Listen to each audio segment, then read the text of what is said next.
This is part 31 of our 100% walkthrough for Oracle of Ages, and this part will be going through the second of 4 parts of the Mermaid's Cave, and we start off in the present right here, and we go against the mini-boss Vire, and after defeating him, we get the Mermaid Suit, which is the item of the dungeon, and then we'll also get the compass from the present. I'm pretty sure we stay in the present in this entire part, don't we? I think you're right.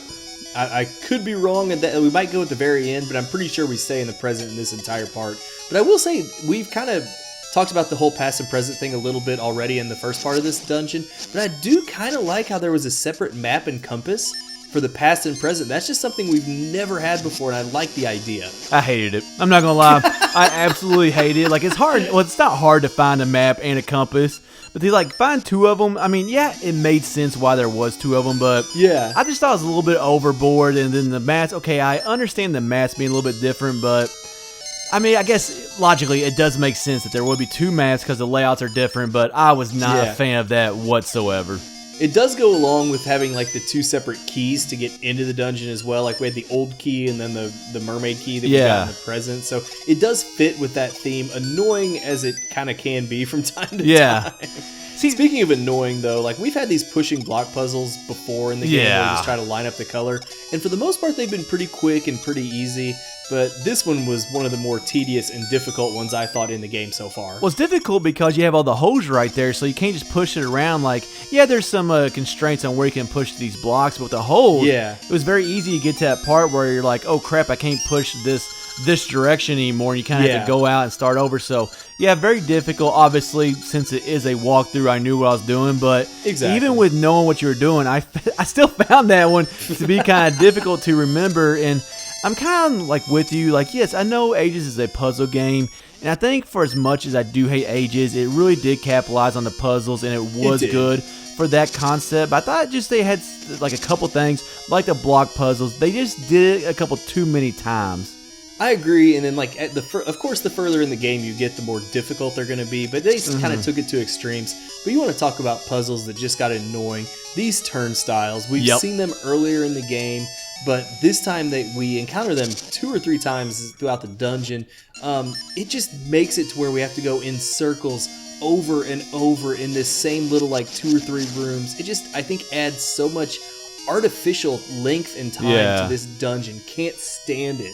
I'd never have liked them because, okay, you turn around and then you gotta walk a certain direction. Sometimes for a while you gotta go through like 2 or 3 rooms. And you kind of forget like the whole direction you were really going in the first place. And like, well, was it going this way the first time or was it going the other way when I came through here? Even though it does switch every time you go through it. I just found it very like hard to remember exactly what direction it was going and what direction you should be going. And going along with that, for them to add this to this dungeon that's already, in my opinion, very difficult, I thought was just really cruel on Nintendo's part.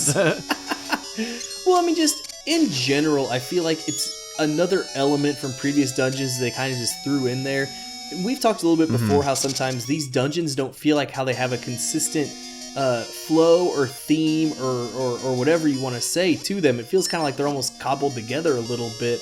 And just throwing those turnstiles in here, again, considering they're, we haven't seen them in a long time. They were from a different dungeon originally. It was another piece of evidence that sometimes I feel like they're just throwing stuff together in these later dungeons, and it doesn't flow very well, if that makes any sense. I'm pretty sure we did see them in the last dungeon, but kind of going along with your point, it was a long time ago, at least in our personal lives, so I kind of understand what you're saying right here. Now, I know we kind of like vary on this boss. I actually found this boss to be very difficult. I actually had to practice him a couple of times. I think the reason I struggled with him is because like he'll shoot out some blue orbs. At first, I tried to like dodge those instead of using your sword. And using your sword to just like you see blow him up right there, it's so much easier. And then also like catching him was very hard. It really was. Like once you he's one of the few enemies that you could really just deflect his like long range attack with your sword and break it up. And if you didn't know you could do that, then you're stuck running around this room over and over, and then it makes it very difficult to get to where you can hit him with your sword. So from that standpoint, it actually ends up being a little bit of a longer mini boss just because it takes a while to get within sword range of him. And I really advise to like not chase him around because he's just going to keep on kind of going farther and farther away from you. I found like as you can kind of see right here, I'm just basically standing in the middle and just let Vire come to you, because eventually he will come to you. So I think that's the easiest way to go about it. Now you just gotta be quick, because you can see a couple times he's actually came at me and I've not reacted fast enough. Could have been the beer I was drinking at the time that made my reaction so slow. But hey, you just gotta be ready for when he jolts at you. Now, one thing I did find interesting about this mini-boss is the fact that, like, Vire was just a regular enemy in both the original Legend of Zelda and Link's Awakening. I kind of like how they took him and they, like, beefed him up a little bit, gave him, like, they let him talk for one thing, they gave him a few extra attacks, and turned him into a mini-boss. It's just, like, I think that was a good use of, like, a prior enemy from earlier Zelda games and kind of make him a little more substantial in this game. Just a nice touch, I thought. Well, one thing that's making me upset is when we kind of talked about before we started this part, I cannot think of, like, where Vire was in The Legend of Zelda. I don't think you could think about it either, because me neither. I really don't remember him being a boss in the original Zelda. No, he wasn't a boss. He was just a regular enemy. You know what? Did he, like, I'm thinking for some reason, like, he was over a fairy fountain, or he had, like, little lightning bolts, or actually, that might be, that's Link to the Past, I think. Where you do, like, that magic trick. Similar. That looks like Vire. I'm thinking for some reason, though, he had some part like that in the original Legend of Zelda, where I'm thinking for some reason it was outside, but I'm not sure if I'm correct. It's been so long since I've played. The only reason I knew he was from it was because at first I did think he was the same guy from Link to the Past that gave us, like, the Mad Hatter. Was that Mad Hatter or whatever his name was? I think that's Mad Hatter, okay. Yeah. And I thought it was the same guy, so I looked him up. And I saw on a couple of websites that he was in the original Legend of Zelda and Link's Awakening. I wouldn't have known it if it wasn't for that. Original Legend of Zelda, man, like, still to this day, it's been a long time since I played that game. But if you've not played the original Legend of Zelda, go back and play it. It's a fantastic game. But here's the item right here, and you kind of heard us talk about in the first part. I'm actually a big fan of it. Red is not. He'll kind of go into that. But for the reason I liked it was a little bit unique. It was a little bit different. Something we really haven't gotten in a Zelda game. Yeah, we got the flippers. I think we already got them in this game too. So yeah, it's a little bit, you don't really need it, but it makes you swim faster. So I just thought it was kind of cool and unique. To me, it's just, I thought it was just doing the exact same thing the flippers already did. You know, in almost every other Zelda game, the flippers, or like in the 3D ones, you know, like the scale, the silver scale, things like that, let you go underwater, let you swim in the deep water.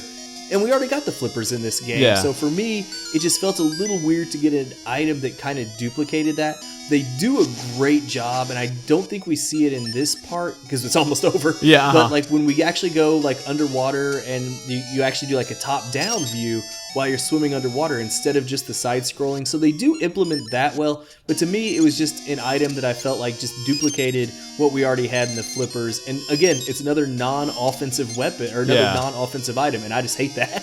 I just like anything basically that makes you go faster and progress through the game faster, because they are a little bit faster than the flippers, so you can kind of get around a little bit more quickly, so I like that. But anyways, let's go ahead and wrap up part 31 of our 100% walkthrough for Oracle of Ages.